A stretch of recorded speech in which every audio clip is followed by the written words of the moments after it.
let's do a quick roundup of what's happening in Missouri politics. HB 2026 was called the Uniform Child Abduction Prevention Act. This bill was authored by Representative Sarah Unsicker. It's meant to address the very real issue of children who are taken from their parents during a custody battle. Basically, it seems there's a lot of gray area in Missouri law, where courts have a hard time forcing the return of a child to a parent or guardian that has been taken by a family member or law enforcement. This bill would provide clear procedure to the court to return the child or force a custody determination. Proof that this law is needed was on display in southeast Missouri.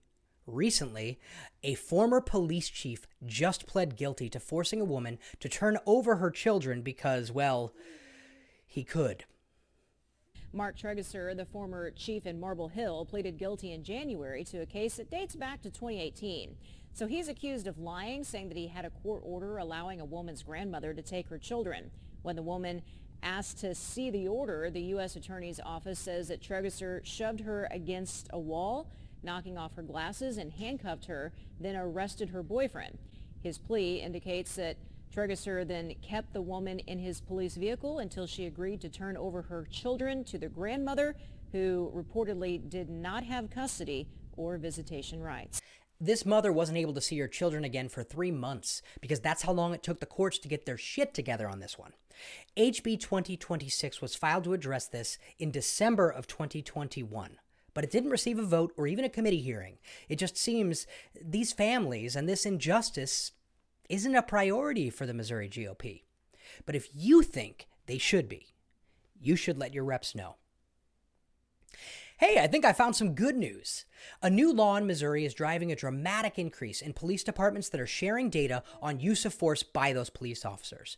Many people agree that transparency is paramount, especially when it comes to how and when police use force. Until this year, willingness to share that info by agencies here in Missouri has been lacking for sure.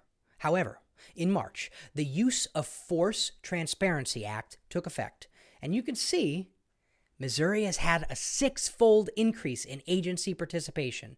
Now, there's certainly room to improve because these agencies only represent about 62% of all sworn officers in the state. But now, we just got to keep moving in the right direction. Next year, the Department of Public Safety will begin preparing annual reports on statewide use of force, and in 2025, a full analysis on trends and disparities. I'm sure there's going to be a ton of people commenting and saying I'm silly for celebrating this at all. But listen, I'm happy to say that this is far from enough to address issues with policing. But this is Missouri, and a long journey has to start with a single step. Missouri is in a stiff competition for which state can be the most restrictive and punitive toward anyone seeking or assisting in the termination of a pregnancy. The crown jewel of this effort was HB 126, signed into law in 2019. Now, I've covered it, but the basic overview is abortion is illegal. No exceptions for anything outside of immediate threat to the mother's life.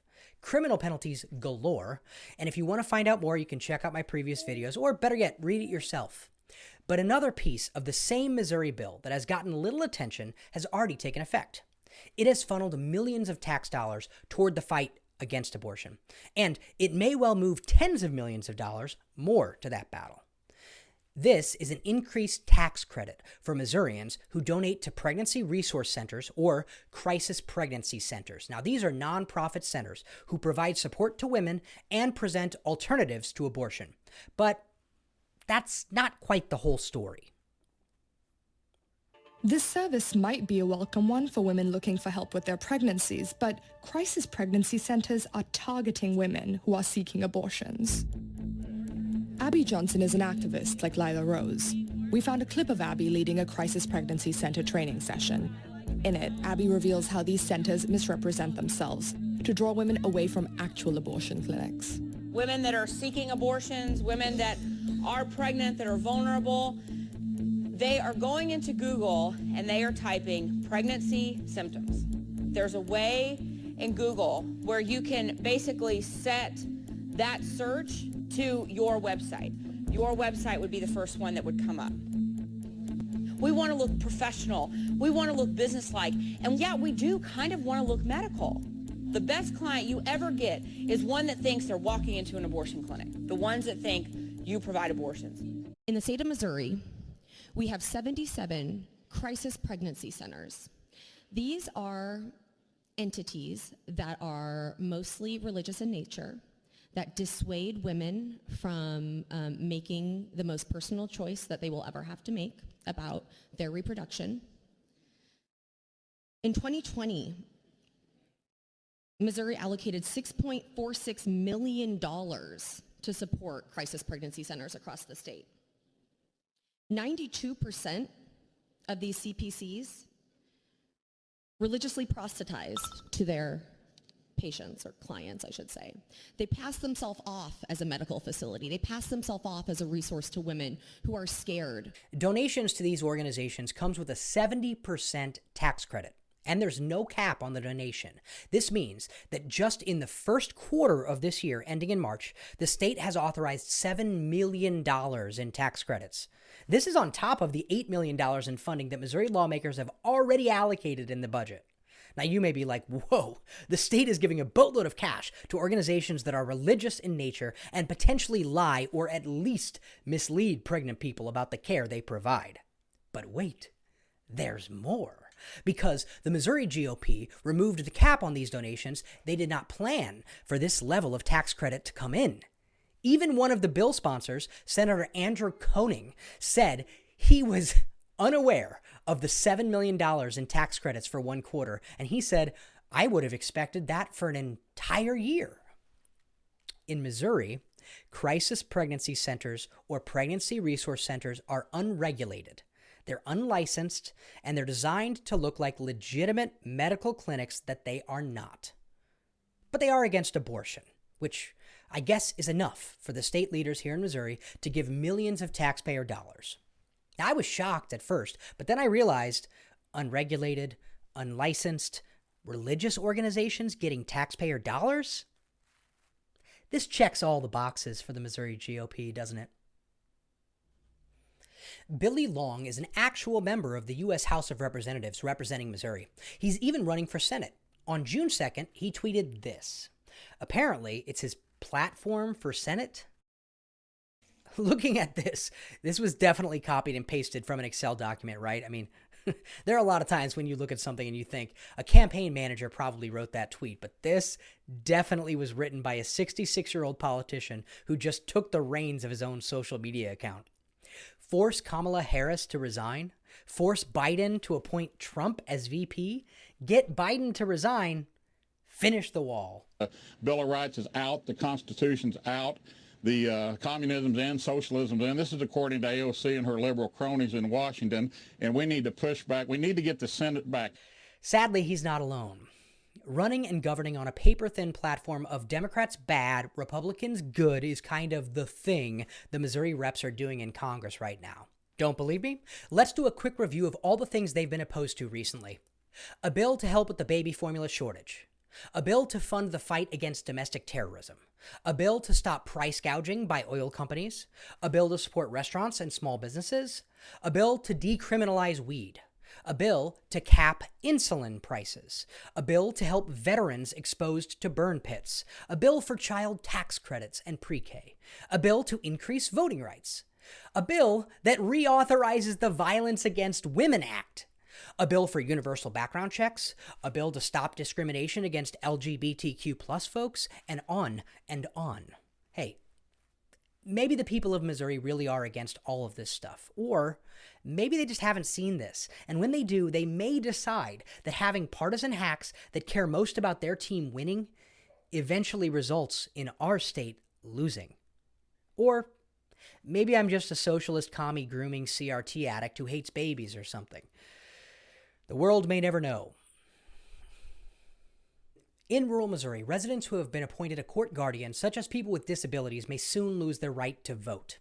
Pamela Groh, the Republican clerk of Phelps County in central Missouri, told the Phelps County Commission last week that she would remove the voter registrations of all people considered by the court to be incapacitated, even if a court has expressly said a person has the ability to vote. So we are clear. We are talking about people who maybe need some additional help at home, who may be physically frail, who may just need some help managing their finances. Y'all remember the Free Britney movement or Wendy Williams' Right Now? These people are still fully engaged. They can watch the news, they can participate, and they are able to vote. Here's a fun quote from Pam. How is a person who is unable to manage their own financial affairs to be allowed to vote on someone else's taxes? That's kind of putting it a little bluntly. That's what she told the commission, according to a report in the Phelps County Focus. Okay.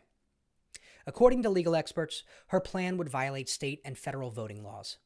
The National Voter Registration Act does allow states to remove voters due to mental capacity, but in a case where the court has maintained that person should still have the right to vote, Pam isn't supposed to just be able to say, nah, agree to disagree. Y'all, this isn't just some crazy lady. Voting tests, voter purges, or barriers to voting aren't new. And if we don't keep our eye open for this kind of stuff, well, they say history has a tendency to repeat. Nearly 50 years ago, the Missouri Sunshine Law was adopted to increase transparency in the Missouri government. It includes things like ensuring government records are kept and made available to any citizen who requests it. But you may not be surprised to find out the Missouri government has a history of making it quite difficult for the average citizen to access those documents. Basically, if they don't want to give you something, which happens often, you'll have to hire a lawyer and sue, which ain't cheap. But two of Missouri's favorite GOP dreamboats, Josh Hawley and Eric Greitens, said, why not just go around the law? As Attorney General, Hawley decided his staff should just use private email accounts to discuss public business with out-of-state political consultants instead of those government ones because, those government ones are subject to the Sunshine Law. Greitens said, I will do you one better, sir. As governor, he had everyone in his office download the Confide app, which allows people to send text messages that self-destruct with no ability to take a screenshot either. It was used by Greitens' staff to communicate within the governor's office as well as externally with lobbyists. Now, there's a lawsuit about whether Missouri politicians can just avoid the Sunshine Law in Hawley's way. Just use a Gmail account or something. But that one hasn't officially been decided yet. Greitens' case, however, has. The classic, this message will self-destruct, is apparently legal in Missouri. If you want transparency from your government officials, you're going to get the same response that you got when you lost your watch at that magic show. It's already disappeared. Call me crazy, but I think we should be trying to find ways for our local government to be more transparent, not less. Considering that it appears there's a giant loophole in our Sunshine Law that allows for officials to simply shred a document they don't want the public to see, this would be a good time to tell your elected reps the current Sunshine Law should be strengthened to close loopholes being abused, not weakened by creating more. Unless you're just more trusting than I am, I guess. But what do I know? I'm just some guy with a tie.